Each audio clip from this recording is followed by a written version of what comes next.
Networking. Why networking is important in any business, any industry, mainly in startup of the world. कोई भी startup चालू करने के लिए नेटवर्किंग क्यों इंपॉर्टेंट है? दुनिया में किसी भी आदमी ने स्टार्टअप चालू किया तो उसको नेटवर्किंग क्यों जरूरी है? आज के वीडियो में हम ये विषय समझने वाले हैं।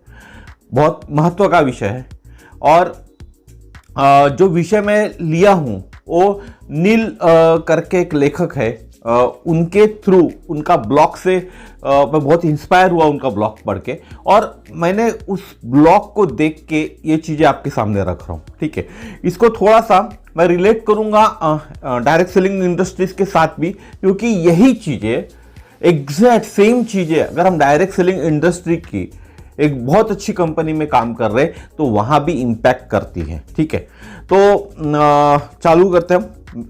सबसे पहले मैं अपना परिचय दे दूं। नमस्कार दोस्तों, मेरा नाम है समीर शरद देशकर, मैं नागपुर सिटी से रहता हूं और आप जिस चैनल पे आए हुए उस चैनल का नाम है समीर देशकर एटोमी एकेडमी नागपुर।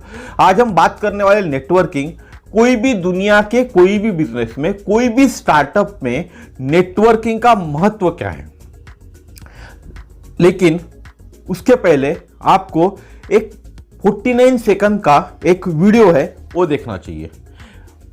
अभी मैं वीडियो प्ले करूंगा, आप ये वीडियो देखिएगा। ये वीडियो में आपको पता चल जाएगा कि बिजनेस के अंदर में नेटवर्किंग का क्या महत्व होता है।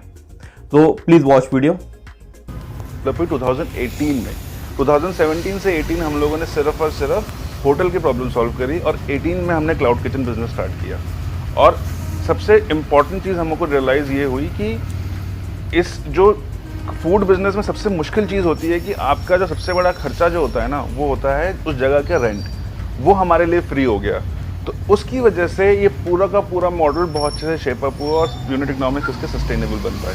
तो ये हमारे लिए बहुत इंपॉर्टेंट चीज़ थी कि होटल को यूज़ करके ये क्लाउड किचन नेटवर्क बना है। तो जो वैल्यू आज हम देखते हैं वो ये देखते हैं कि ये नेटवर्क है, हम हर 3 किलोमीटर में अवेलेबल हैं और हम खाना बना सकते हैं। इस नेटवर्क में हम जो खाना आप डालते जाएंगे वो दुनिया तक पहुंचा जाएगा। इस नेटवर्क की वैल्यू है, तो हमारे लिए नेटवर्क सबसे इंपॉर्टेंट है। आपने देखा क्लाउड किचन बिजनेस ने फूड बिजनेस को नेटवर्क के थ्रू कैसे बड़ा किया। ये जिनका वीडियो आप देख रहे थे, ये मिस्टर इंद्रजीत रॉय है, founder and CEO of high foods करके एक कंपनी है, हिंदुस्तान में ही है। उसके फाउंडर और सीईओ है इंद्रजीत रॉय। उन्होंने कहा ये नेटवर्क की वैल्यू है। उनका जो क्लाउड किचन का जो बिजनेस इतना बड़ा हुआ, इतनी बड़ी कंपनी बनी, उस 6000 करोड़ की वैल्यू है कंपनी की उनकी। तो 6000 करोड़ की जो वैल्यू है कंपनी की उनकी, ये वैल्यू इस नेटवर्क के कारण बिल्ड हुई। 1.5 घंटे का उनका पूरा इंटरव्यू है, इसीलिए मैंने एक छोटा सा क्लिप आपके सामने लिया हूं। और हमारे लिए सबसे बड़ा नेटवर्क है, और उनका कहना था कि हमारे लिए सबसे बड़ा नेटवर्क है। तो एक नेटवर्क की क्या वैल्यू होती है, ये आपको इस वीडियो में समझ आया होगा। क्या आपने कभी 64/4 नियम के बारे में सुना है? 64/4 ये एक नियम होता है। क्या आपने इस नियम के बारे में सुना है? यह नियम कहता है 64% प्रभाव सिर्फ 4% कारणों से आता है। 64/4 64/4 ये एक नियम है। 64/4 तो 64% जो प्रभाव आता है धंधे में हमारे, वो सिर्फ 4%। जो 4% चीजें हम करते, कारण करते, जो चीजें अपनाते हैं, उसी के कारण हमारा बिजनेस 64% ग्रो होता है। समझो, अलग भाषा में अब बात करें तो, या 64% बढ़ता है। अगर दूसरी भाषा में बात करें, हम हमारे बिजनेस बढ़ाने के लिए जो एक्टिविटीज करते हैं, उसमें से ज्यादातर एक्टिविटीज यूजलेस होती है। इस कारण हम सफलता तक नहीं पहुंच सकते। तो आपको 64/4 का मतलब समझ गया होगा कि हम बहुत सारे एक्टिविटीज करते हैं हमारे बिजनेस को बड़ा करने के लिए। मैं बात करूं network marketing, direct selling industry के अंदर में, जो MLM इंडस्ट्री के अंदर में भी जो कंपनीज आती है, वो कंपनीज के अंदर में जो डिस्ट्रीब्यूटर्स होते हैं, बहुत सारी एक्टिविटीज करते हैं, लेकिन ज्यादातर जो एक्टिविटीज होती है वो यूजलेस होती है। और जो 4% एक्टिविटीज हमको करना चाहिए, वो 4% एक्टिविटीज हम कर नहीं पाते, करके लिए हमारा बिजनेस कोई भी हो, MLM वाला बिजनेस हो या हमारा कोई स्टार्टअप हो, वो बूस्ट नहीं हो पाता। तो ये 64/4 ये नियम कहता है कि 4%, 64% में से 4%, सिर्फ सफलता के लिए 4% चीजें हमको करनी चाहिए और हम करते नहीं है। जब से शार्क टैंक शो आया हुआ है, हिंदुस्तान का जो शार्क टैंक शो आया हुआ है सोनी पे, तब से हर घर में एक सपने को देखा जाता है। हमारे देश के हर घर में एक सपना देखा जाता है, मैं भी एक स्टार्टअप चालू कर सकता हूं, और ये मानता हूं इस शो के कारण नौकरी पेशा वाले घर में भी स्टार्टअप का सपना देखना चालू हुआ है। जब से शार्क टैंक पे एक शो आया हुआ, शार्क टैंक नाम का शो आया हुआ है स्टार्टअप के लिए, स्टार्टअप को जो फंडिंग्स देते हैं लोग, तो उसको देख के हिंदुस्तान के हर घर में जितने भी लोगों ने शो देखा है, एक स्टार्टअप का सपना जागृत हो गया। हर घर में एक कोई महिला हो, घर का पुरुष हो, लड़का हो, बच्चा हो, मैं भी स्टार्टअप चालू कर सकता हूं। और ये बहुत अच्छी बात है। हमारी हिंदुस्तान की जनता के अंदर में जो एक गुलामी का, मैं कहूँ नौकरी वाला जो था, जो अंग्रेजों ने हमको गुलाम बना के रखा था नौकरी करके हमारे को, तो उस दौर खत्म होने पे आने वाला है। एक नया स्टार्टअप का जोश हर किसी में दिखने वाला है और हर कोई उसके हिसाब से प्रयास भी करने वाला है। लेकिन क्या आपको मालूम है, जितने भी स्टार्टअप सफल हुए उनमें एक बात समान होती है। दुनिया में जितने भी स्टार्टअप चालू हुए और सफल हुए, 99% स्टार्टअप चालू होते हैं और 1% ही सफल हो पाते। तो जो 1% सफल हुए उनमें एक बात समान होती है, नेटवर्किंग। जितने भी स्टार्टअप सफल हुए उनमें दुनिया भर के एक ही बात समान है, नेटवर्किंग। सही सुना आपने, नेटवर्किंग। उसके लिए नेटवर्किंग क्या है यह जानना भी जरूरी है। तो व्हाट इज नेटवर्किंग, पहले हम ये समझ लेते हैं। कुछ लोगों का मानना है नेटवर्किंग यानी लोगों से मिलना, उनको अपना विजिटिंग कार्ड देना, प्रपोजल देना और दोपहर में बिजनेस फ्रेंड्स के साथ लंच करना और डील करना।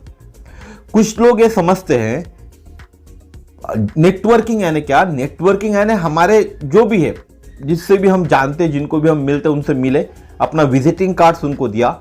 दोपहर में अगर वो हमारे बिजनेस फ्रेंड्स है तो दोपहर में उन्होंने उनको बिजनेस लंच पे इनवाइट किया, लंच किए, गपशप किए, कुछ डील की बातें किए, डील क्लोज हुई तो ठीक, नहीं हुई तो भी कोई बात नहीं, हमारा रिलेशन बिल्टअप करने का काम है, लिमिटेड लोगों में करते हैं।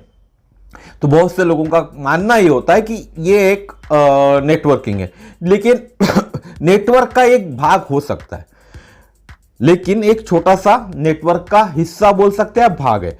नेटवर्किंग को असल में एक अच्छा रिलेशनशिप बनाना है। नेटवर्किंग का असल में नेटवर्किंग का एक अच्छा रिलेशनशिप बनाना है। नेटवर्किंग क्या होता है, एक आपका अच्छा रिलेशनशिप, नोन अननोन किसी भी आदमी से आपका एक रिलेशनशिप बनना चाहिए, उसको नेटवर्किंग कहा जाता है। नेटवर्किंग यानी लोगों को जानना। क्या होता है नेटवर्किंग, लोगों को जानना, विश्वास करना और अपने साथ बिजनेस पार्टनर बनाना होता है।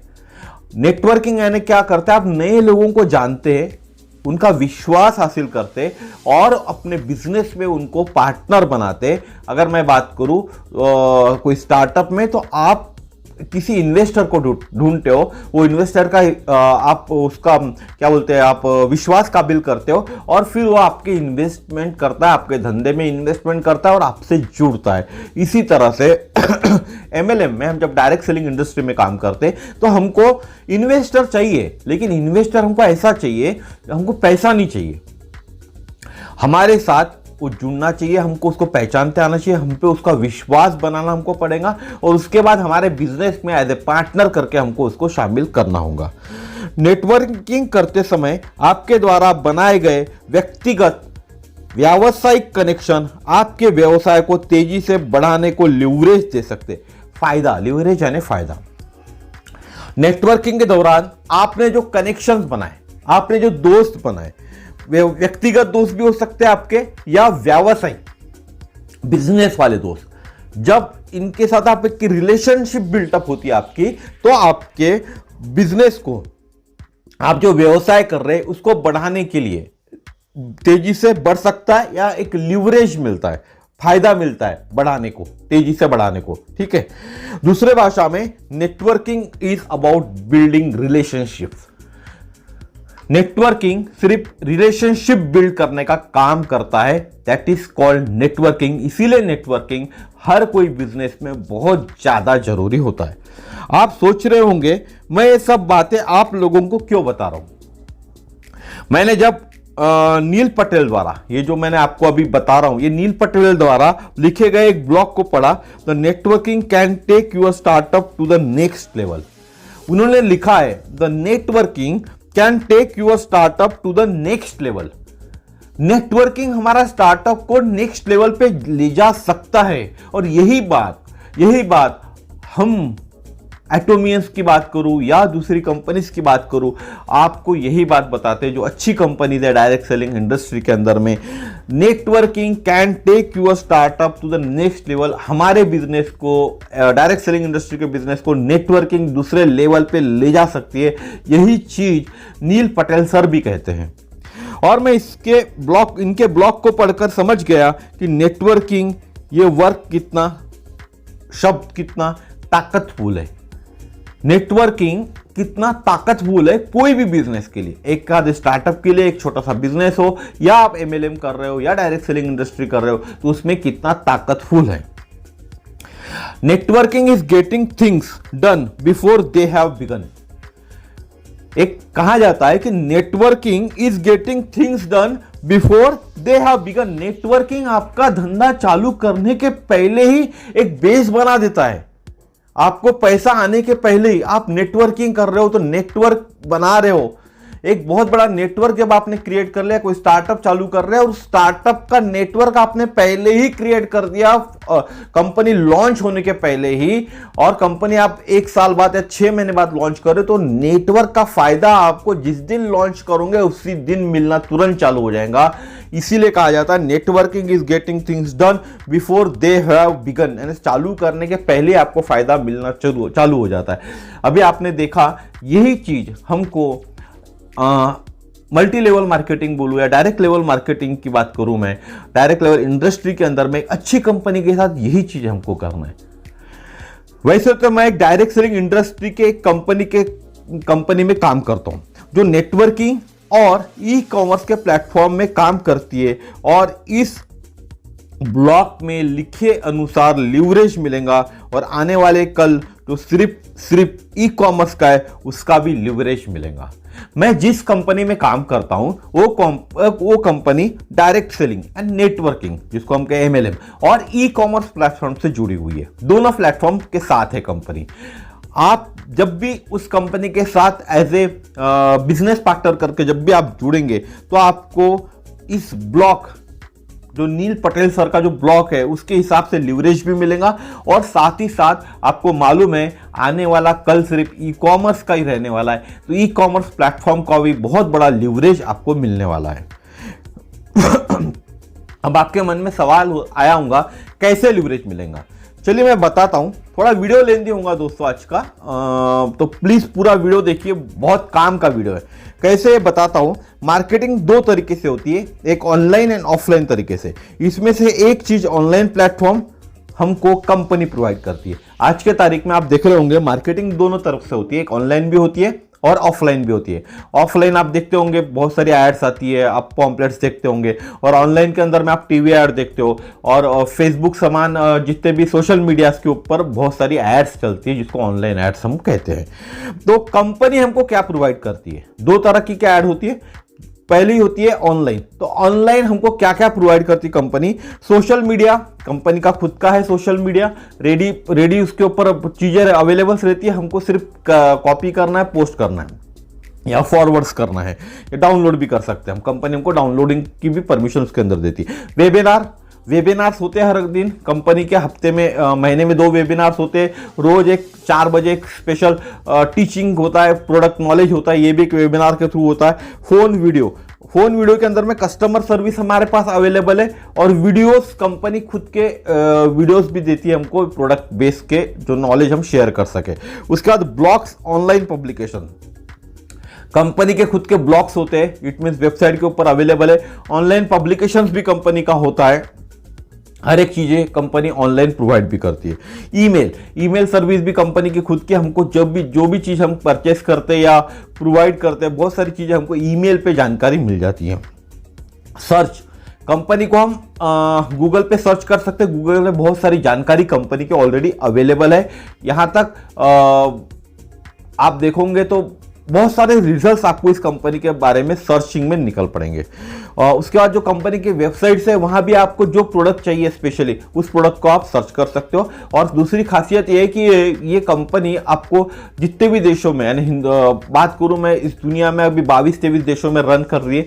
आपको 22-23 देशों का एक ही वेबसाइट से एक्सेस मिल जाता है, एक ही आपको ऐप से 22 देशों का एक्सेस मिल जाता है। 22 देशों में काम कर सकते हो एक ही ऐप से, आपकी एक ही आईडी से, सब चीजें आपकी एक ही रहेंगी, आपको दूसरी चीजें वहां लगानी नहीं पड़ेंगी, एक ही चीज से आप काम कर सकते हो।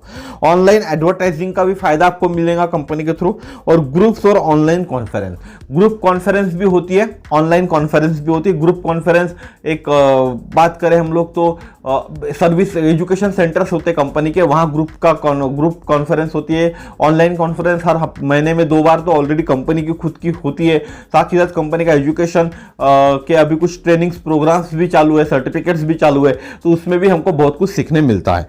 उसके बाद ऑफलाइन में हमको क्या करना है, कंपनी ऑनलाइन ने हमको दे दी, अब हमको ऑफलाइन करना है। तो ऑफलाइन में हमको नेटवर्किंग करना है, लोगों को बताना, लोगों से मिलना, लोगों को जानकारी देना, लोगों को कंपनी में बताकर हमारा पार्टनर बनाना, ये नेटवर्किंग का काम हमारे को करना है। स्पीकिंग, नेटवर्किंग करना है ना, स्पीकिंग करना पड़ेगा, लोगों से बातचीत करनी पड़ेगी, ये चीज हमको करना है। मीटिंग्स, लोगों से जा जाके हमको मीटिंग्स करनी पड़ेंगी, ये चीजें हमको करनी पड़ेंगी। कंपनी ये चीज नहीं कर सकती, दुनिया की कोई भी कंपनी ये चीज नहीं कर सकती।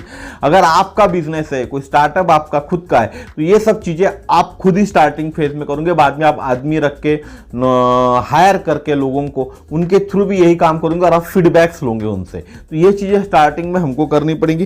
प्रिंट पब्लिकेशन अवेलेबल है, कंपनी है, बहुत सारे हमारे प्रोडक्ट्स के कैटलॉग्स होते हैं, वो सभी कैटलॉग्स कंपनी के साथ अवेलेबल है। तो प्रिंट पब्लिकेशन आपको सिर्फ परचेस करना है, जो रेट्स में कंपनी को चार्जेस आए प्रिंटिंग के, वही रेट्स में हमको कंपनी प्रोवाइड करती है। तो आपको स्पेशली प्रिंटिंग के लिए खर्चा करने की जरूरत है, रेडीमेड मटेरियल अवेलेबल है।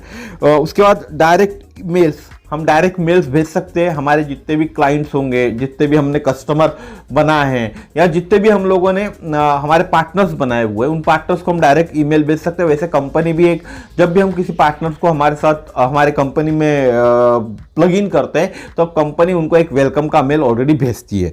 उसके बाद प्रिंट एडवर्टाइजमेंट, बहुत सारे प्रिंट एडवर्टाइजमेंट्स भी कंपनी के पास है, लेकिन हम एथोराइज कंपनी से जब एथोराइज परमिशन लेकर हम उसको एडवर्टाइज कर सकते हैं। वैसे कंपनी जब तक अलाउ नहीं करते, हम मीडिया के अंदर में कोई प्रिंट पब्लिश नहीं कर सकते, कंपनी के थ्रू हमको पब्लिश करना पड़ेगा।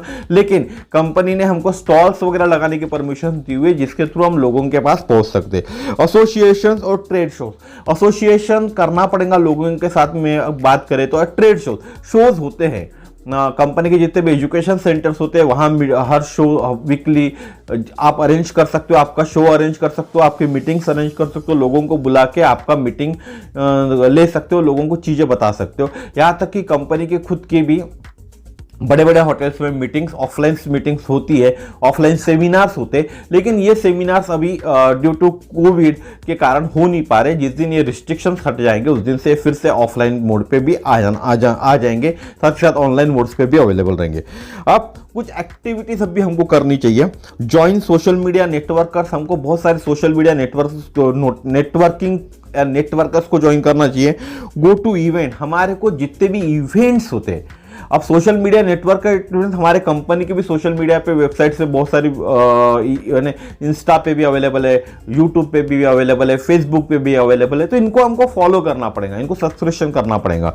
उसके बाद गो टू इवेंट, हमको जितने भी इवेंट्स होते हैं, कंपनी के थ्रू इवेंट्स होते हैं, या हमारे जितने भी सीनियर्स लोग होते हैं वो एक इवेंट्स ऑर्गेनाइज करते हैं, उस इवेंट्स में सहभाग होना चाहिए अगर हमको सक्सेस होना है। तो ये चीज़ें दोनों चीज़ों के लिए, आप कोई भी स्टार्टअप करते हो तो स्टार्टअप में भी ये इवेंट्स में आपको जाना चाहिए, ठीक है। बिकम ए पार्ट ऑफ को वर्किंग स्पेस, आपको जो भी को वर्किंग स्पेस है वहाँ आपको पार्टिसिपेट करना चाहिए, वहाँ का पार्ट होना चाहिए, ठीक है। उसके बाद मीटिंग एंड कॉन्फ्रेंस में जाना चाहिए, जितनी भी मीटिंग्स होती है वहाँ जाना चाहिए। स्पेशली आप देखते होंगे कि जितने भी नए स्टार्टअप्स होते हैं वहाँ रोज मीटिंग्स होती है, हर वीकली मीटिंग्स होती है, मंथली मीटिंग्स होती है, महीने में क्या चेंजेस हुआ वो देखा जाता है। इसी तरह से एक अगर आप MLM कंपनी ज्वाइन करते हैं, हमारी कंपनी ज्वाइन करते हैं, तो रोज या वीकली बेसिस पे हफ्ते में 3 बार 4 बार हमारी शाम को मीटिंग्स होती है, जूम मीटिंग्स अवेलेबल होती है। उन जूम मीटिंग्स में आपको सहभाग लेना चाहिए ताकि आपको आपके डाउट्स क्लियर हो, आपको एक नया नॉलेज मिले, आपको प्रोडक्ट का नॉलेज मिले, साथ ही साथ कंपनी की भी डिटेल्स अपडेट्स आपको मिलती रहे, क्या क्या कंपनी करने वाली। तो इसके लिए आपको इन मीटिंग्स को आना पड़ेगा। जब तक आप इन मीटिंग्स में नहीं आओगे, एक अच्छे स्टार्टअप या एक अच्छा बिजनेसमैन आप नहीं बन सकते। इवेंट्स में भी हम लोग जाते नहीं है, जब कोई भी कंपनी का इवेंट होता है वहाँ भी इग्नोर करते जाना, तो इन इवेंट्स में भी हमको जाना चाहिए। उसके बाद सोशल मीडिया नेटवर्क भी बहुत से लोग ज्वाइन नहीं करते, तो हमारे कंपनी के खुद के सोशल मीडिया पे अकाउंट्स है, उनके नेटवर्क्स को भी हमको ज्वाइन करना चाहिए। मीटिंग एंड कॉन्फ्रेंस आपको बता दिया। उसके बाद participate in with online influencer, online influencer के साथ कंपनी अभी खुद ही कर रही है बहुत सारी चीज़ें, तो उसके अंदर भी हम पार्टिसिपेट हो सकते हैं और उन्हीं की जो चीज़ें हैं वो बाहर हम भेज सकते हैं। उसके बाद अब बात करते हैं हमारे बिजनेस में यानी नेटवर्क मार्केटिंग और स्टार्टअप में समान क्या है। कुछ समानता है ना बिजनेस के अंदर में। जब मैं आपको बोल रहा हूँ स्टार्टअप और नेटवर्क मार्केटिंग और स्टार्टअप के अंदर में नेटवर्किंग बहुत इंपॉर्टेंट है, तो हमारा जो बिजनेस है वो मल्टी लेवल मार्केटिंग का, MLM जिसको हम कहें या नेटवर्किंग कहें, तो उसमें और एक स्टार्टअप में क्या समानता है। Networking will give you more leverage with investor. Networking आपको एक लिवरेज देता है इन्वेस्टर के साथ में। जब आप कोई स्टार्टअप कर रहे हो, with give you more leverage with investor, और ये सेम चीजें हमारे डायरेक्ट सेलिंग इंडस्ट्री के अंदर में भी यही चीजें लागू होती है। हमारे बिजनेस में हमारा इन्वेस्टर कौन है? हमारा हर एक नया बिजनेस पार्टनर, जिस भी पार्टनर से हम मिलते हैं, नए बिजनेस पार्टनर से, वो एक हमारा इन्वेस्टर होता है। हमको उस इन्वेस्टर्स के पैसे नहीं लगते, हमको लगता है उस इन्वेस्टर का टाइम। आप जब स्टार्टअप चालू करते हो तो इन्वेस्टर से आपको पैसा चाहिए, लेकिन हम जिस डायरेक्ट सेलिंग इंडस्ट्री के अंदर में हैं, जिस कंपनी के अंदर में हैं, उस कंपनी में हमको एक इन्वेस्टर तो चाहिए एज ए बिजनेस पार्टनर। तो हमको उसका टाइम ज़्यादा इंपॉर्टेंट है, उसका पैसा इंपॉर्टेंट नहीं है, हमको उसका टाइम चाहिए। उस इन्वेस्टर का टाइम, ताकि हम उसके टाइम को 10x से 100x मल्टीप्लाई कर पाए। इन्वेस्टर जब पैसा लगाता है तो उसको 10x to 100x मल्टीप्लिकेशन में पैसा रिटर्न लगता है। हम हमारे बिजनेस के अंदर जब किसी पार्टनर को ज्वाइन करते हैं तो उसके टाइम को हम 10x to 100x तक मल्टीप्लाई कैसे कर सकते हैं, यह हमको देखना चाहिए और यह हमको करके देना भी चाहिए और कर पाए। ये काम हमारा है, उसका time 10x to 100x multiply करना, उसके एक छोटे से टाइम के, उसने दिया हुआ एक छोटे से टाइम के अगेंस्ट में हमको उसका time 10x to 100x multiply करते आना चाहिए, करना चाहिए भी। कोई भी स्टार्टअप हम चालू करते हैं तो स्टार्टअप पे हमको इन्वेस्टर इसलिए लगता है कि हमको पैसा लगता है।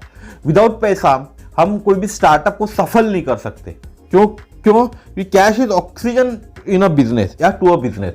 हम बात करें ऑक्सीजन जैसा हमको जीने के लिए लगता है, बिना ऑक्सीजन के हम मर जाएंगे ना, उसी तरह से कोई भी बिजनेस में cash is a oxygen to a business. एक कैश जो होता है, कैश चाहिए, वो ऑक्सीजन होता है कोई भी बिजनेस का। वो अगर नहीं है तो आपका बिजनेस मर जाता है। लेकिन हमारे यहाँ कैश की भी जरूरत नहीं, क्योंकि कैश का काम खुद कंपनी संभालती है। हमको सिर्फ हमारे इन्वेस्टर्स यानी हमारे बिजनेस पार्टनर, को पार्टनर्स हमको ढूंढने, और उन को पार्टनर्स का हमको टाइम चाहिए। दो चीजें हमको चाहिए, को पार्टनर्स चाहिए और टाइम चाहिए।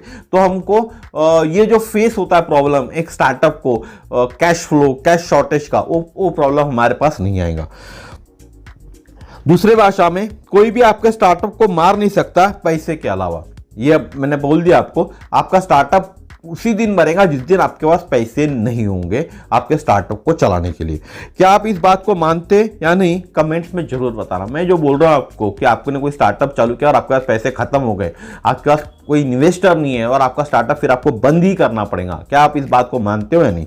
अब देखते हैं 20 रीजंस जो स्टार्टअप को फेल करते, और यही 20 रीजन हमारे बिजनेस को यानी नेटवर्क मार्केटिंग को सफल बनाते।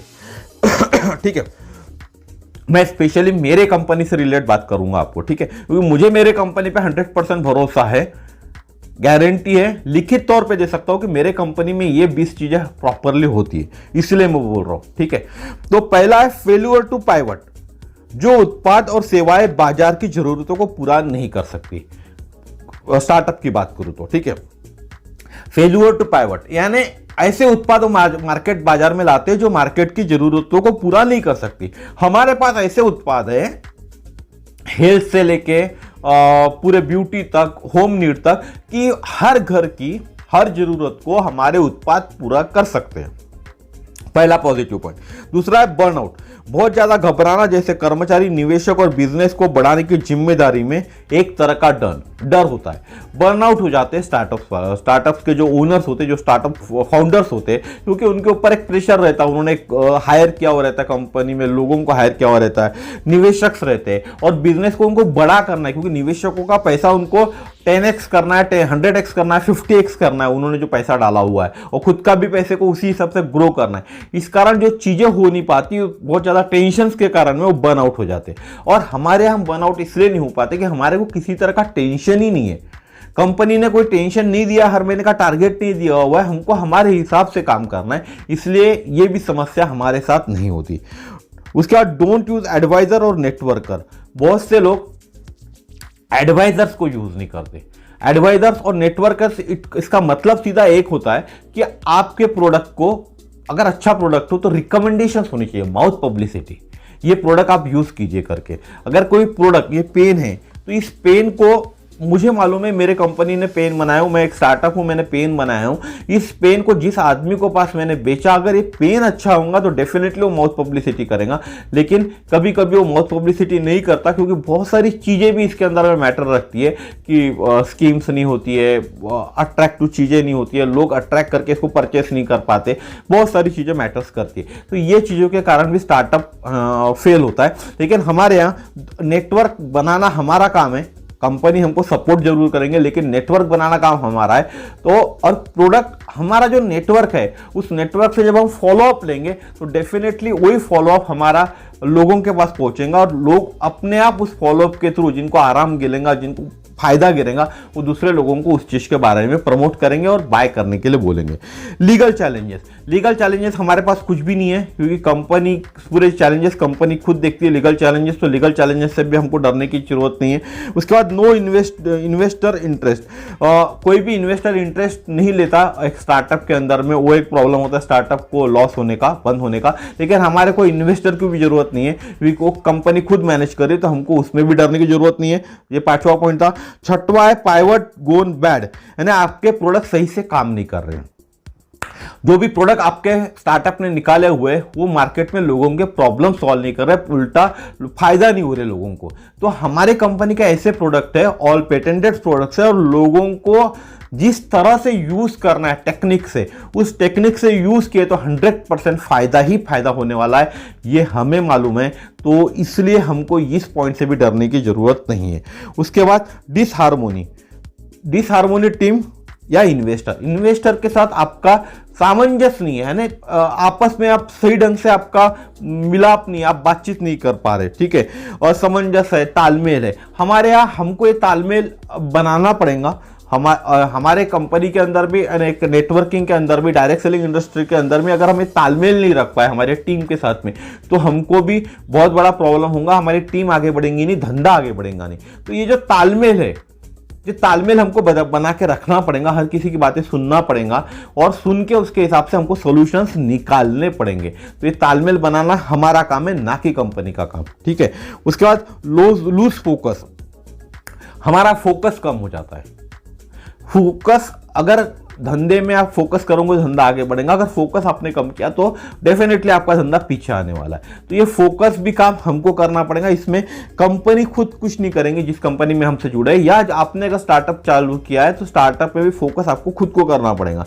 आपके जिस स्टार्टअप के नाम से कंपनी चालू की है, वो कंपनी जो नाम आपने लिखा वो खुद फोकस तो नहीं करेंगे ना, आपको खुद को फोकस करना पड़ेगा।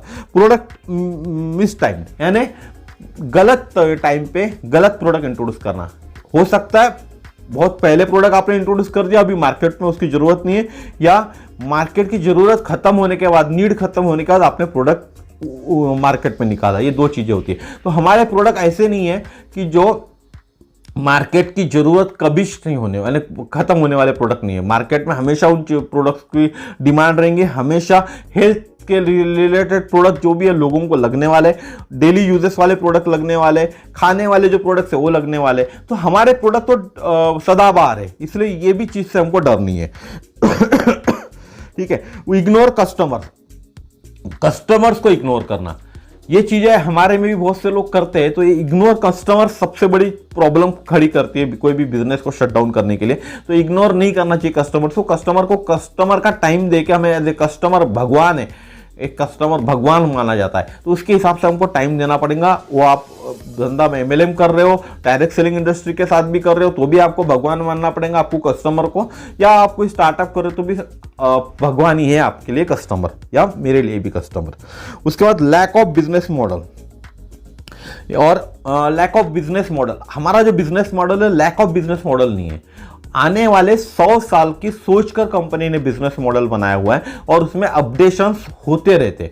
आने वाली नई टेक्नोलॉजीज, जिसको IR XR टेक्नोलॉजी बोल रहे, वो टेक्नोलॉजीज भी हमारे पास बहुत जल्दी आ जाने वाली है। तो इट मीन्स हमारी जो कंपनी है, जिस कंपनी में हम काम कर रहे हैं, वो कंपनी आने वाले फ्यूचर की सोच रख के, 100 साल की सोच रख के अभी से चेंजेस करके रख रही है कि आने वाला फ्यूचर ऐसे होने वाला है। उस हिसाब से प्रोडक्ट हमारे पास आने वाले। साथ ही साथ आने वाले दिनों में हमको एक मॉल भी मिलने वाला है। उस मॉल के थ्रू हमको घर में सुबह से लगने वाले जो प्रोडक्ट्स, रात को सोने तक जितने भी प्रोडक्ट्स लगते हैं, उस मॉल के थ्रू हम खरीद सकते हैं, और वो भी डिस्काउंट प्राइस के अंदर में। उतना हेवी डिस्काउंट हमको मार्केट में भी नहीं मिल सकता। उसके बाद होता है पुअर मार्केटिंग। मार्केटिंग पुअर होती है। Marketing normally direct selling industries marketing खुद नहीं करती। मार्केटिंग का काम होता है हमारे समान जो वहाँ जुड़े हुए लोग हैं, जो लोग एज ए बिजनेस पार्टनर करके जुड़े हैं, उनको मार्केटिंग करनी पड़ती है। क्योंकि कंपनी अगर मार्केटिंग पे पैसा खर्चा करेंगी तो हम लोगों को कमीशन के तौर पे जो मोटा इनकम मिलता है, जो मोटा पैसा मिलता है, 35% जो पैसा दिया जाता है कंपनी से, वो पैसा हमको नहीं मिल पाएगा। तो इसीलिए कंपनी खुद मार्केटिंग नहीं करती, लेकिन सोशल मीडिया पे कंपनी डेफिनेटली अवेलेबल है हमारी। टीवी एड्स कोरिया में होती है, इंडिया में अभी होती नहीं है। तो इस तरह से सोशल मीडिया पे तो डेफिनेटली अवेलेबल है कंपनी। तो बाकी मार्केटिंग हमको स्ट्रैटेजीज खुद को बनानी पड़ेंगे, उसके हिसाब से हमको ऐड करनी पड़ेंगी।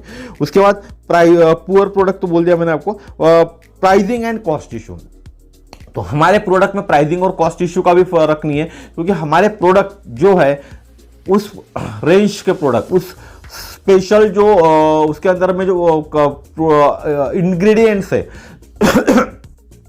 जो टेक्नोलॉजी यूज की है, वो टेक्नोलॉजी सेम इंग्रेडिएंट के साथ यूज करके उस रेट में दुनिया की कोई भी कंपनी प्रोवाइड नहीं कर सकती। क्या बोल रहा हूं समझ लीजिए आप। जो प्रोडक्ट्स हमारे कंपनी के हैं, जो टेक्नोलॉजी कंपनी ने यूज की है, जो इंग्रेडिएंट्स डाले हुए, अगर दुनिया की XYZ कंपनी वो सेम टेक्नोलॉजी के साथ में सेम इंग्रेडिएंट्स डाल के प्रोडक्ट बनाना चाहेंगी, तो भी उस रेट में, जिस रेट में हम प्रोडक्ट दे रहे हैं आप लोगों को या लोगों को, उस रेट में दे नहीं पाते। और हमारे पूरे प्रोडक्ट पेटेंटेड है, हमारी जो टेक्नोलॉजी है वो पेटेंटेड टेक्नोलॉजी है। उसके बाद होता है नॉट द राइट टीम। अब टीम राइट नहीं है, आप कोई भी बिजनेस चालू किया और आपकी खुद की टीम, स्टार्टअप आपने चालू किया, राइट टीम नहीं है, तो बहुत बड़ा लॉस होने वाला है आपको। क्योंकि आपके पास धंधा करने के लिए कस्टमर आया, आपने एक शॉप खरीदे, आपके शॉप में कस्टमर आ रहा है, लेकिन कस्टमर को कन्वर्शन ही नहीं कर पा रही आपकी टीम। प्रोडक्ट अच्छा है आपका, सब कुछ अच्छा है, कस्टमर आया दुकान के अंदर में, और आपने जो टीम रखी हुई है कन्वर्ट नहीं कर पा रही, कन्वर्शन नहीं कर पा रही। इट मींस आपके टीम में खराबी है, ना कि आपके प्रोडक्ट में, तो ना ही आपके मार्केटिंग में। कोई भी प्रॉब्लम नहीं है आपको, हर चीज में आप सही हो, तो आपको आपकी टीम चेंज करनी पड़ेगी। तो यहां भी हमको हमारी जो टीम्स होती है ना, हम बात करें कि हमारे जो को पार्टनर्स बनते हैं, हमारे जो पार्टनर्स हमारे साथ बिजनेस एसोसिएट्स जुड़ते हैं, अगर उनमें से कोई वीक है इन चीज के अंदर में, तो हमको उसको ट्रेन करना पड़ेगा। हमको छोड़ नहीं देना उस बंदे को, हमको उसको ट्रेन करना है। बिजनेस नौकरी के अंदर में जब हम बिजनेस चला रहे हैं, किसी को हमने नौकरी पे रखा हुआ है तो हम उसको नौकरी से फायर करके दूसरे आदमी को रख सकते हैं, क्योंकि वो टीम अगर अच्छी नहीं, पूरी टीम हम चेंज कर सकते हैं। लेकिन यहाँ हमको टीम चेंज करने की जरूरत नहीं है, यहाँ हमको टीम को सिखाना पड़ेगा और उस टीम को सीखने के लिए उनको रोज मीटिंग में आना पड़ेगा और खुद को बूस्ट करना पड़ेगा किस तरह से मैं मार्केटिंग में अच्छा हो सकूं। ठीक है। उसके बाद बैड लोकेशंस कोई बात ही नहीं है। बैड लोकेशंस हमारे को सवाल ही नहीं उठता। हम इंटरनेट पे अवेलेबल है, ई कॉमर्स वेबसाइट्स हमारी है डेफिनेटली, तो हमको मार्केट में फिजिकल अवेलेबल रहने की जरूरत नहीं है, इसलिए ये प्रॉब्लम भी हमारा नहीं है। नो मार्केट नीड, हमारा कोई प्रोडक्ट ऐसा नहीं है जो मार्केट के नीड नहीं है, हमारा हर प्रोडक्ट मार्केट के नीड के अनुसार ही है। लैक पैशन लैक, बहुत से लोगों में पैशन नहीं होता उस चीज़ को करने के लिए। वैसे भी हम लोग जिनको भी जोड़ते हैं या जिनको हम बोलते हैं हमारा बिजनेस पार्टनर करके ज्वाइन करने के लिए, अगर वो पैशनेट नहीं है वो बिजनेस को लेके, तो डेफिनेटली वो भी सक्सेसफुल नहीं होंगे और हमको फिर उनके ऊपर बिलीव नहीं कर पाएंगे। तो हमको भी पैशनेट लोग लगेंगे और वो पैशन हमको क्रिएट करनी पड़ेगी हर एक के दिल में, हर एक के मन में। तो वो पैशन क्रिएट करने का काम भी हमारा होगा। तो ये मोटे मोटे 20 पॉइंट थे जो किसी भी स्टार्टअप को फेल कर सकते हैं, और फेल होती ही है स्टार्टअप इनके कारण में। और यही सभी पॉइंट हमारी कंपनी के लिए बहुत अच्छे, क्योंकि इन पॉइंट्स के ऊपर में हम पूरे खरे उतरते। इन पॉइंट के हिसाब से हम काम करें तो हमारा जो खुद का जिस कंपनी में मैं आपको बोल रहा हूँ, उस कंपनी में आप अगर ज्वाइन होते हो तो आपको आपका बिजनेस ग्रो करने के लिए हेल्प मिलेंगी, मदद मिलेंगी। बहुत जल्दी आप उसको 10x तक लेके जा सकते हो, लेकिन फॉलो करना पड़ेगा, रूल्स को फॉलो करना पड़ेगा। जो 20 रूल्स मैंने आपको बताया अभी, वो 20 रूल्स को फॉलो करना पड़ेगा। अब हमको हमारे बिजनेस में ये प्रॉब्लम भी नहीं है कि 80% यानी ये जो मैंने आपको बताया, ये प्रॉब्लम हमारे बिजनेस में नहीं है, ठीक है। और 80% स्टार्टअप फेल क्यों होते? अब 80% स्टार्टअप दुनिया के फेल क्यों होते हैं? ये होते हैं फाइनेंशियल मिसमैनेजमेंट। 36% रेशो है आपका फाइनेंशियली मिसमैनेजमेंट। फाइनेंशियल मिसमैनेजमेंट, हम जिस कंपनी में काम कर रहे हैं डायरेक्ट सेलिंग इंडस्ट्री के, उसमें फाइनेंशियल मिसमैनेजमेंट होने का सवाल ही नहीं उठता, क्योंकि वो कंपनी देख रही है और कंपनी का बहुत अच्छे तरीके से देख रही है। तो कंपनी ऑलरेडी कोई कर्जा भी नहीं है कंपनी के ऊपर में, जीरो डेप्थ वाली कंपनी है, ठीक है। तो फाइनेंशियल मिसमैनेजमेंट हमारे पास नहीं होता। उसके बाद मार्केटिंग पे 16% लोग स्टार्टअप फेल हो जाते हैं। जो 80% स्टार्टअप फेल हो जाते हैं, मार्केटिंग में 16% होते हैं। तो मार्केटिंग का भी हमको, कंपनी खुद मार्केटिंग ऑलरेडी कर रही है और कुछ मार्केटिंग हम करेंगे। हम लोग जब हम नेटवर्किंग बनेंगे तो नेटवर्किंग तो डेफिनेटली मार्केटिंग में हमारा प्रोडक्ट रन करेगा। स्ट्रैटेजी हमको खुद को बनानी पड़ेगी। हमारी स्ट्रैटेजी, जो लोग स्ट्रैटेजी नहीं बनाते वो 14% फेल होते हैं स्टार्टअप्स। उसके बाद होता है लीडरशिप एंड मैनेजमेंट, उसमें 10% स्टार्टअप्स फेल होते हैं। तो लीडरशिप और मैनेजमेंट हमको अपने में डेवलप करनी पड़ेंगी। वो डेवलप करने के लिए हमको हमारे जितने भी प्रोग्राम्स होते हैं उन प्रोग्राम्स को अटेंड करना पड़ेगा, मीटिंग्स को अटेंड करना पड़ेगा, ताकि खुद में लीडरशिप डेवलप हो सके। क्योंकि कुछ ना कुछ नई बातें हमको सीखने मिलती है। साथ ही साथ बुक्स पढ़नी पड़ेंगी, कुछ हो सकता है कुछ पेड कोर्सेज भी करने पड़े ताकि लीडरशिप डेवलपमेंट का काम हो। उसके बाद होता है प्रोडक्ट मिक्स। ऐसे प्रोडक्ट होते हैं जो मिक्स होते हैं, हमारे पास वो प्रॉब्लम भी नहीं। हमारे यूनिक प्रोडक्ट से पूरे के पूरे मिक्स मार्केट भी ऐसा होता है जो मिक्स मार्केट होता है। तो प्रोडक्ट मिक्स में 6% कंपनी डूब जाती है और प्रोडक्ट मार्केट के अंदर में, यानी मिक्स मार्केट का, जहां मिक्स मार्केट होता है वहाँ 10% कंपनी जुड़ जाती है, जो डूब जाती है। तो हमारे पास ये दोनों इश्यूज भी नहीं है। उसके बाद अदर्स में 8%। तो हमारा प्रोडक्ट जो है वो डेली नीड्स वाले प्रोडक्ट्स है, हर महीने हर घर में लगने वाले ही प्रोडक्ट्स हैं। तो हमको ये सब चीज़ों की भी प्रॉब्लम नहीं है। हम इस 80% जो स्टार्टअप फेल होते हैं उसमें भी हमारी कंपनी कहीं नहीं आती। तो हमको 100% सक्सेसफुल होने के चांसेस बहुत ज़्यादा है। मैं 80% ही बोलूँ, 80% फेल होते तो हम 80% सक्सेस होने के चांसेस हमारे ज़्यादा है। 20% फेल होने के चांसेस है, क्योंकि 20% जो काम है, स्ट्रैटेजी करना, मार्केटिंग करना, टीम बिल्ड करना, ये एक हमको नेटवर्किंग करना, ये 20% के काम हमको खुद करने पड़ेंगे। उसके बाद हमने जो 20 रीजंस देखे, इसके पहले जो 20 रीजंस देखे जिसमें स्टार्टअप फेल होते हैं, और वही 20 रीजन हमारे लिए अच्छे हैं कोई भी मल्टी लेवल मार्केटिंग के लिए, मैंने बोला आपको, उसमें से 5 बहुत ज़्यादा मायने रखते हैं, लेकिन ये हमारे बिजनेस को नुकसान नहीं पहुंचाते। 5 उसमें से बहुत ज़्यादा मायने रखते हैं स्टार्टअप के लिए और हमारे लिए भी, और हमारे बिजनेस को ये नुकसान भी नहीं पहुंचाते। पहला होता है नो मार्केट नीड, 42%। बिजनेस जो 20 पॉइंट्स थे उसमें से नो मार्केट नीड वाले प्रोडक्ट अगर किसी स्टार्टअप ने निकाला तो 42% उसका स्टार्टअप डूबने की आशंकाएं होती है, शंकाएं होती है। हमारे पास नो मार्केट नीड वाले प्रोडक्ट ही नहीं है, मार्केट नीड वाले प्रोडक्ट है, डेली यूज वाले प्रोडक्ट है, हर घर में लगने वाले प्रोडक्ट है, तो ये आशंकाएं हमारे पास खत्म हो गई। दूसरा होता है रन आउट ऑफ कैश, 29%। कोई स्टार्टअप आपने चालू किया और स्टार्टअप चालू करने के बाद आपके पास पैसा ही नहीं है उस स्टार्टअप को आगे बढ़ाने के लिए, ना लोगों की सैलरीज देने के लिए, ना प्रोडक्ट को मैन्युफैक्चर करने के लिए, ना प्रोडक्ट को लोगों तक पहुंचाने के लिए, तो आप स्टार्टअप कैसे चलाएंगे? रन आउट ऑफ कैश हो गया। ये भी प्रॉब्लम हमारे पास नहीं है, क्योंकि हमको तो कोई भी प्रोडक्ट स्टॉक करके बेचना ही नहीं है ना। हमने हमारे घर के लिए प्रोडक्ट यूज किया, हमको क्या लगा उसी के हिसाब से हमको रिकमेंडेशन करना है प्रोडक्ट्स के, तो ये भी चीज हमको नहीं है। उसके बाद नॉट द राइट टीम, ये एक प्रॉब्लम हमारे लिए हो सकता है, तो टीम हमको बिल्ड करनी पड़ेगी। जो भी हमारे टीम मेंबर्स हैं उन टीम मेंबर्स को ट्रेनिंग देके, प्रॉपर जानकारी देके, प्रॉपर उनसे बातचीत करके, उनको सामने ला कर पुश करके हैमरिंग करके उनको हमको प्रॉपर ट्रेनिंग देनी पड़ेगी। ठीक है, तो 23% राइट टीम नहीं होने के कारण में स्टार्टअप्स फेल होते। तो हमारे यहाँ ये प्रॉब्लम इसलिए नहीं होगा कि किसी ने भी लाया, जैसे मैंने किसी एक्स वाई को हमारे कंपनी के साथ जोड़ा और एक्स ने किसी वाई को जोड़ा, तो वाई बंदा अच्छा होगा तो एक्स का काम वैसे ही निकल जाएगा, लेकिन उसको भी हमको सामने फोकस करके लाना पड़ेगा। गेट आउट कम्पीटेड यानी जो प्रोडक्ट बाहर चले गए, ऐसे प्रोडक्ट, वैसे भी प्रोडक्ट हमारे पास नहीं है, कंपटीशन से बाहर प्रोडक्ट चले गए, कंपटीशन से हम बाहर हो गए, ऐसे प्रोडक्ट हमारे पास नहीं। हम कंपटीशन देने वाले प्रोडक्ट है, लोग हमसे कंपटीशन करेंगे आने वाले दिनों में, और वैसा प्रोडक्ट वैसे बना ही नहीं पाएंगे। पहली बात तो यूनिक प्रोडक्ट्स है, वो बना नहीं पाते, तो कोई भी कंपटीशन हमको नहीं दे पाएगा। मेन चीज़ ये बोलना चाहूँगा मैं आपको, कोई भी कॉम्पीट हमसे नहीं कर पाएगा।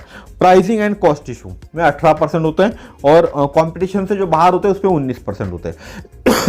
तो प्राइसिंग और कॉस्ट इशू, देखिए प्राइसिंग और कॉस्ट इशू के अंदर में हमारे कंपनी की जो प्राइस है, उस प्राइस में दुनिया की कोई भी कंपनी उस प्राइस रेंज के अंदर में सेम इंग्रेडिएंट, सेम टेक्नोलॉजी के साथ प्रोडक्ट दे ही नहीं सकती।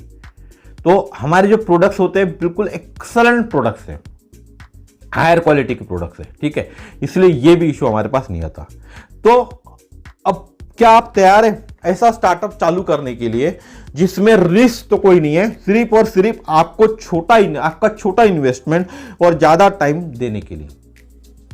क्या आप लोग तैयार हैं ऐसा स्टार्टअप चालू करने के लिए जिसमें रिस्क तो कोई नहीं है, सिर्फ और सिर्फ आपका छोटा इन्वेस्टमेंट और ज्यादा टाइम देने के लिए? तो फिर आप लोगों का स्वागत है हमारे कंपनी एटोमी इंडिया में। मैं जिस कंपनी की बात कर रहा हूं उस कंपनी का नाम है एटोमी इंडिया। मैं आप लोगों से ये वादा तो नहीं करता कि मैं आपको एक दिन में करोड़पति, लखपति, अरबपति बना दूंगा। बहुत से लोग वादा करते नेटवर्किंग के अंदर में आप एक दिन में करोड़पति बन जाओगे, लखपति बन जाओगे, अरबपति बन जाओगे बिना काम किए। तो ये वादा मैं नहीं करता, क्योंकि काम तो आपको करना पड़ेगा, उसके बाद ही आप लखपति, करोड़पति, अरबपति तक के पहुंच सकते हैं। लेकिन अगर आप लोगों ने एक छोटा इन्वेस्टमेंट और टाइम इन्वेस्ट किया तो आपके टाइम के 10x देने का वादा मैं करता हूं। अगर आपने आपका टाइम इन्वेस्ट किया मेरे साथ में, तो मैं आपको आपके टाइम के 10x to 100x देने का वादा 100% करूंगा। लेकिन मैं आपको एक दिन में आप करोड़पति बन जाओगे, लखपति बन जाओगे, अरबपति बन जाओगे, ये वादा नहीं कर सकता। और आप लोगों को 1300 से लेके 80,000 रुपये पर डे आपके छोटे इन्वेस्टमेंट और टाइम इन्वेस्टमेंट के लिए दे सकता हूं। आपने जो टाइम इन्वेस्ट किया मेरे लिए, मेरे साथ बोलूं, मेरे लिए नहीं बोलने से अच्छा, और आपने जो एक छोटा सा अमाउंट लगाया आपके घर के लिए, आपके घर के प्रोडक्ट्स परचेस करने के लिए, तो आप इसके थ्रू 1300 से लेके 80,000 रुपये पर डे कमा सकते हो। अब ये कैसे कमाना, उसके लिए क्या प्लानिंग्स होंगी, उसकी क्या क्या स्ट्रैटेजीज होंगी, वो हम जब आप जुड़ोगे मेरे साथ में तब हम उसकी बातें करेंगे। हमारा विजन क्या है? अब कोई भी कंपनी का विजन होता है। अगर आप कहीं जाना चाहते हैं तो आपका भी विज़न होना चाहिए। आपने कोई कंपनी खोली तो आपके कंपनी का भी विज़न होना चाहिए कि आने वाले 5 साल में 10 साल में आपकी कंपनी कहाँ रहेंगी, आप क्या करने वाले। तो हमारा विज़न ये है कि लोगों को हम बेहतर से बेहतर ऑर्गेनिक प्रोडक्ट्स कम प्राइस में दे सकें और साथ ही साथ जो चीज़ें हमारे एनवायरनमेंट के लिए एनवायरनमेंट के लिए नुकसान हो सकते उन चीज़ों को हमको नहीं यूज़ करना है। हमारी बहुत सारी जो प्लास्टिक की चीज़ें एनवायरनमेंट को हार्म करती है तो और केमिकल प्रोडक्ट्स होते हैं जो एनवायरनमेंट को हार्म करते हैं, उन प्रोडक्टों को यूज़ नहीं करना है, यूज़ नहीं करने देना है लोगों को। अच्छे प्रोडक्ट, इको फ्रेंडली प्रोडक्ट्स लोगों को कम प्राइस में देना, ये हमारा मोटिव है, ये हमारा विज़न है, ठीक है। और उसके बाद में हमारे कंपनी का और एक विज़न है, हमारे देश के आयुर्वेद को दुनिया भर के देश में ले जाना। हमारे देश के आयुर्वेद को दुनिया भर के देश में ले जाना, जिसके लिए कंपनी 250 करोड़ का इन्वेस्टमेंट इंडिया में करने वाली है, जिसके लिए कंपनी इंडिया के अंदर में बहुत बड़ा एक इन्वेस्टमेंट करने वाली है। और अभी कंपनी 21 देशों के अंदर में, और 2022 से इन 21 देशों में हमारे देश में बना हुआ आयुर्वेदिक प्रोडक्ट अवेलेबल हो जाएगा। कंपनी का विज़न ये है कि 2022 के अंदर में हमारे देश का, हिंदुस्तान का आयुर्वेदिक प्रोडक्ट बनेगा।